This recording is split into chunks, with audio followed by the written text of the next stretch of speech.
अब हम विनोद जी के पास जाएंगे। विनोद जी का बहुत लंबा चौड़ा अनुभव पार्लियामेंट कवर करने का। जो सवाल आपने उठाया, क्या किसी को अनएथिकल बिहेवियर या कॉन्डक्ट की वजह से उनकी सदस्यता गई है या नहीं गई, ये प्रश्न आपका है। विनोद जी, मेरे दो सवाल है। पहला सवाल तो जो मैंने राजीव जी से पूछा था वो सवाल यहां पर भी है कि क्या अपना लॉगिन पासवर्ड देना एक अनएथिकल कॉन्डक्ट है या नहीं है, एक ऐसे शख्स को जो अपने राइवल के खिलाफ सवाल पूछवा रहा है और उसने कहा कि ऐसा है।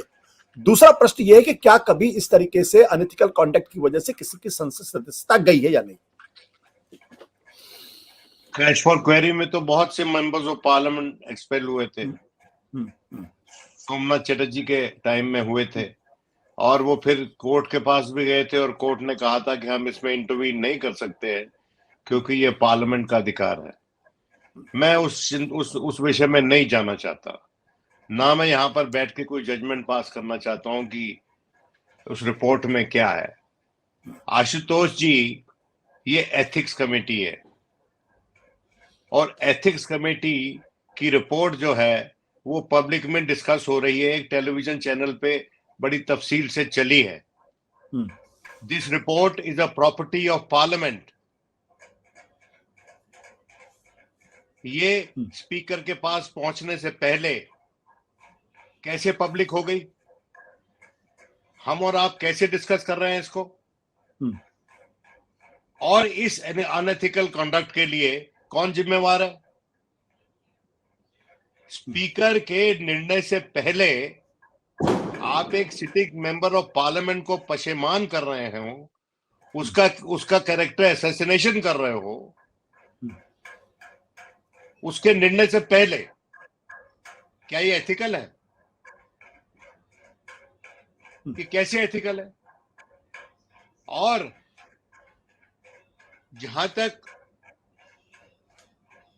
लॉगिन पासवर्ड शेयर करने की बात है, जहां तक मेरी जानकारी है, बहुतेरे जो मेंबर ऑफ पार्लियामेंट है, लगभग सारे ही उनके सोशल मीडिया हैंडलर्स हैं,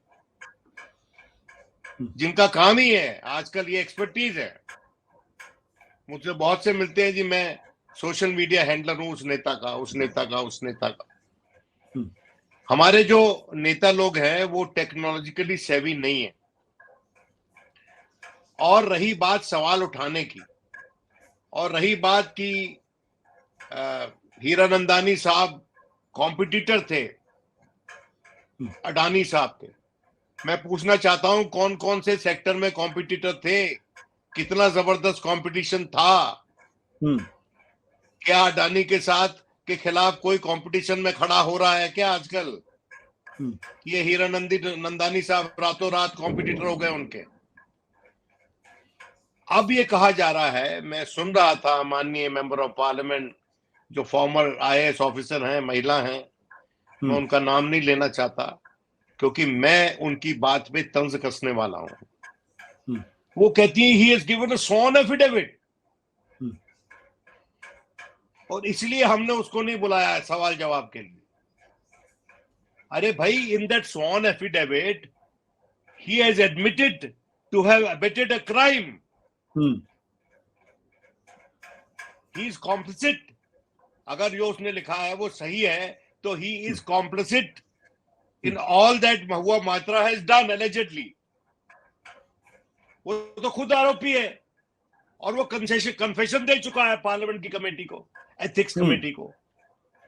और उस एथिक्स कमेटी ने ये नहीं समझा कि इट इज एथिकल इनफ और लीगल इनफ और फेयर इनफ कि उस आदमी को बुलाकर उससे पूछ लें। वो एक इंडियन नेशनैलिटी का बिजनेसमैन है और बसता है वो दुबई में, तो क्या उसको बुला के पूछना नहीं चाहिए? और तीसरी बात, ये जो एक लॉयर है जिसके कभी महुआ से संबंध थे और उसकी जो याचिका जो है उसको आगे बढ़ाया एक ऑनरेबल मेंबर ऑफ पार्लियामेंट ने जी। अब देखिए, मेरी बात सुनिए, ये जितने कैरेक्टर्स हैं आपको नजर आ रहे हैं, एक कैरेक्टर है जिल्टेड लवर है, दूसरा कैरेक्टर है जिसका की रनिंग बैटल है महुआ मोइत्रा के साथ, और तीसरा कैरेक्टर है जो आज एक दिन कहता है और कल अगले दिन बदल जाता है। उसका शुरू में ही कॉन्डक्ट अनएथिकल था। भाई अभी पहला बयान था कि मेरे को कुछ नहीं पता और हम तो ऐसा कुछ नहीं किए, और फिर दूसरा बयान क्या आ गया, in the form of a sworn affidavit, और एथिक्स कमेटी के सामने चला गया। अब ये देखिए, मेरी बात सुनिए, आजकल की राजनीति जिस तरह की हो गई है, बड़ी माजरत से, तुम जानते हो आशुतोष, मैं पार्लियामेंट्री डेमोक्रेसी का मुरीद हूं, मैं पार्लियामेंट की इज्जत करता हूं, उसके हर मेंबर की इज्जत करता हूं, लेकिन आजकल जिस तरह की राजनीति पार्लियामेंट और उसके बाहर चल रही है, उसके चलते हमारी पार्लियामेंट में एथिक्स कमेटी होना एक तरह का अपवाद है, इट्स अ मजाक है। Because much of what is happening, unfortunately, in our parliament, and we elect this parliament, और मैं मानता हूं कि मुझे अधिकार है कि मैं तंज कसूं उस पार्लियामेंट में जिसको हम और आप इलेक्ट करते हैं, कि उसमें बहुत कुछ ऐसा हो रहा है जो एथिकल नहीं है। और इसलिए मुझे लगता है कि अंतोतोगत्वा ये केस कोर्ट में ही डिसाइड होगा। महुआ मोइत्रा को इस केस पे लड़ता रहना चाहिए। आप कह सकते हैं कि महुआ ने अपनी लॉगिन डिटेल्स दे दी किसी को, it was an act of indiscretion, that's about it, और उसमें रेप्रिमांड करके आपको उस मेंबर ऑफ पार्लियामेंट को छोड़ देना चाहिए।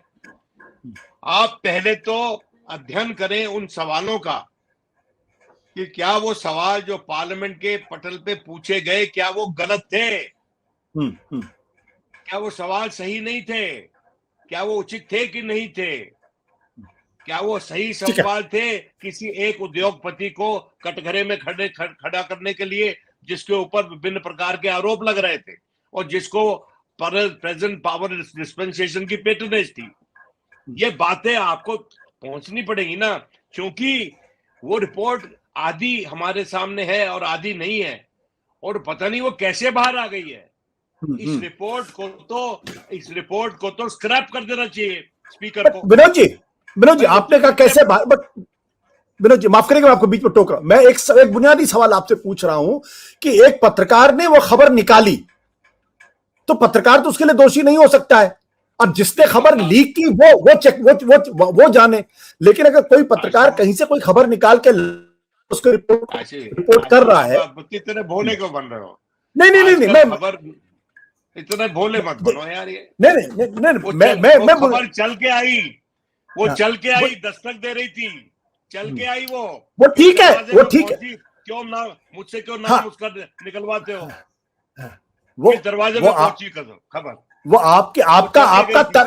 आपका ये तर्क सही है कि जो रिपोर्ट बनी, विनोद जी मैं लेट मी कम, आपका ये तर्क बिल्कुल सही है और इसको मैं इसमें आपके साथ हूं, और जो बात गौतम जी ने उस पर आपके साथ हूं कि भाई एथिक्स कमेटी की रिपोर्ट जो गोपनीय होनी चाहिए वो स्पीकर तक पहुंचने के पहले वो कैसे मीडिया में आ गई, ये प्रश्न अपने आप में वाजिब सवाल है, इसमें कोई दो राय नहीं। लेकिन इस पर अगर कोई पत्रकार अगर वो स्कूप निकाल के ले आ रहा है तो वो तो दोषी नहीं हो सकता, भले वो किसी का भी चैनल हो, भले कोई भी रिपोर्टर हो।